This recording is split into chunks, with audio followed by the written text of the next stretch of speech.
Hi, good afternoon. This is Neeraj from Agrify Ecosystem LLP. Today is Thursday, 18th September. मैं आज बेंगलोर में आया हुआ हूँ. आज एक्चुअली 4th डे है बेंगलोर में एक कॉर्डिसेप्स मिलिट्रीज की ट्रेनिंग के लिए. सो बेंगलोर में हाल शुरू में ये लैब है. हम लोग देखते हैं, इन्होंने लैब का कंस्ट्रक्शन बहुत अच्छा किया है. एक बार एक ओवरव्यू लेते हैं.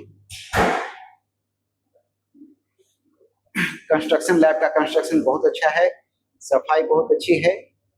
ये रेड पाइप है, ये कार्बन डाइऑक्साइड एग्जॉस्ट के लिए है. ग्रीन पाइप है, फ्रेश एयर इनलेट के लिए है. ये भी फ्रेश एयर के लिए है, स्टीम एग्जॉस्ट के लिए जो ऑटोक्लेव रूम में यूज होता है. ये 3 ऑटोक्लेव है. We have some methods to boil water, some other equipments.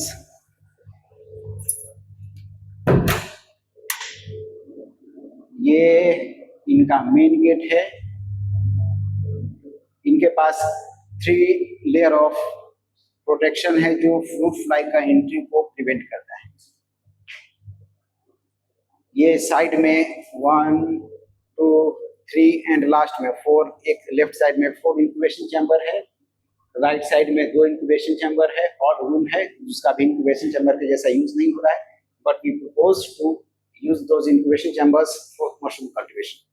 This is the main working chamber. ये 2 लैमिनर एयर फ्लो है. अगेन, अगर आपके पास लैमिनर एयर फ्लो नहीं है और लैमिनर एयर फ्लो लेना खरीदना चाहते हैं तो ध्यान रखिएगा कि लैमिनर एयर फ्लो कोशिश कीजिए mostly it should be vertical. Horizontal laminar air flow में इशू रहता है कि लाइक साइड से गैप कुछ बचा रहता है, ये भी कुछ गैप बचा हुआ रहता है. जब एयर फ्लो का रेट ज्यादा है, एयर प्रेशर ज्यादा है, तो बाहर की contaminated air laminar air flow के अंदर जा सकती है. तो अगर आपने पेटी डिश रखा हुआ है अंदर में तो मे बी देयर कंटामिनेशन की चांसेस बढ़ती है. सेम जब ये वर्टिकल लैमिनर एयर फ्लो रहेगा, ये एयर गैप नहीं बनता है और आपको बेटर प्रोटेक्शन मिलता है. सो अगर आप प्लान कर रहे हैं लैमिनर एयर फ्लो लेने का तो you should go for vertical laminar air flow. This is the dark room.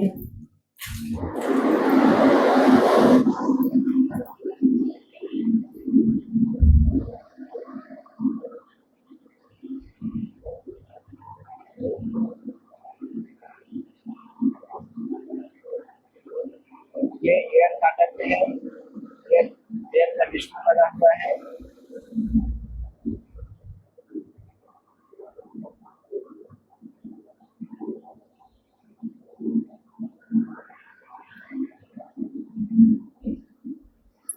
ये अगेन डार्क रूम है. ह्यूमिडिफायर है, ह्यूमिडिफायर का डक्ट है. एयर कंडीशनर के डक्ट के पास ओपन होता है. जब भी ह्यूमिडिटी चलेगा तो एयर कंडीशनर उस हवा को डिस्पर्स करेगा. Let's see the process.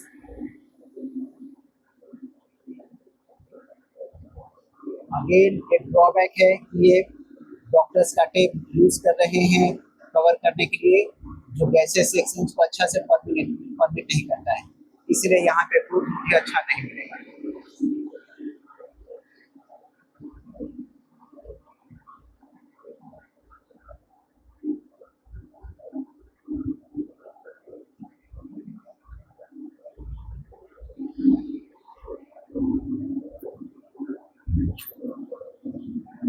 ये लाइट रूम है.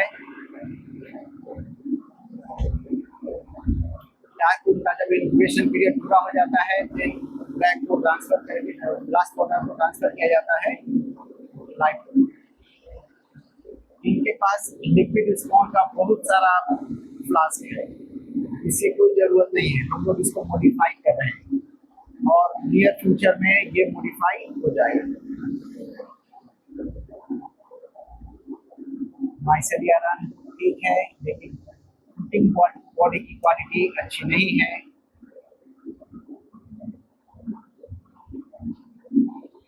फ्रूटिंग बॉडी ड्वार्फ है, क्वालिटी बहुत अच्छी नहीं है. स्ट्रेन बदलना पड़ेगा।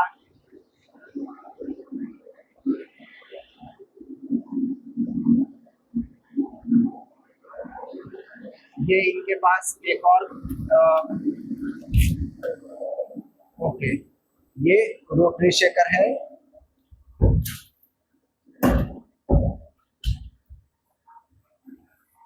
ये 3 फ्लास्क कल आइनोकुलेट हुए थे, उसमें से एक कंट्रोल है और 2 है। इनके पास रोटरी शेकर बहुत बड़ा है, like I think 100 flask in upper layer, 100 flask at the bottom. This is the incubator.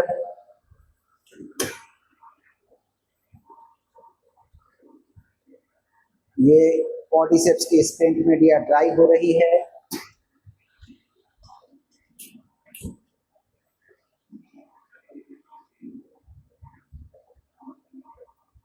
Again हम लोग लॉबी में आ जाएंगे। ये लॉबी है।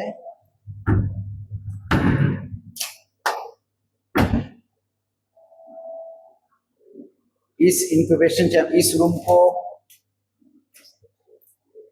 ये इंक्यूबेशन इस रूम को हम लोग ड्राइंग रूम के लिए प्रपोज किया गया है और नियर फ्यूचर में इस रूम को पॉडीसेप्स की ड्राइंग के लिए अलग से हम लोग रिजर्व रखेंगे। एक और इंक्यूबेशन चैम्बर है।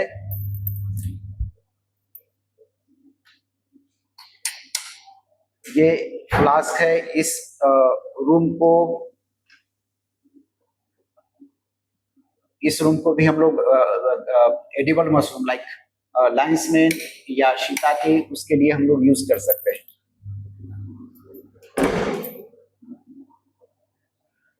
समरी ये है कि इनके पास इंफ्रास्ट्रक्चर बहुत अच्छा है। 3 incubation chamber, at least 4 incubation chamber हम लोग बना सकते हैं, जिसमें से 2 इंक्यूबेशन चैम्बर पॉडीसेप्स के लिए रहेगा और एक में ओस्टर और एक में लाइंसमैन और शिताके के साथ में चलेगा। इनके यहाँ समस्या है लिक्विड स्पॉन का, पॉडीसेप्स के स्ट्रेन का। हमारा ट्रेनिंग लगभग कंप्लीट हो गई है। पॉडीसेप्स की ट्रेनिंग कंप्लीट हो गई है। आज सेकेंड हाफ के बाद से हम लोग एडिबल मशरूम के लिए like lion's mane, shiitake and oyster mushroom, इस तीनों पे हमारा ट्रेनिंग बाकी रहेगा। बाकी मैं वापस संडे को अपने लैब में वापस जाऊंगा और hopefully in like next 1 to 2 months or maybe by the end of 3 months this lab will be fully functional and it will have the capacity of around 20 kg of podiceps at dry mass basis per month. So it's a huge lab and it has a very high potential of podiceps militaris production.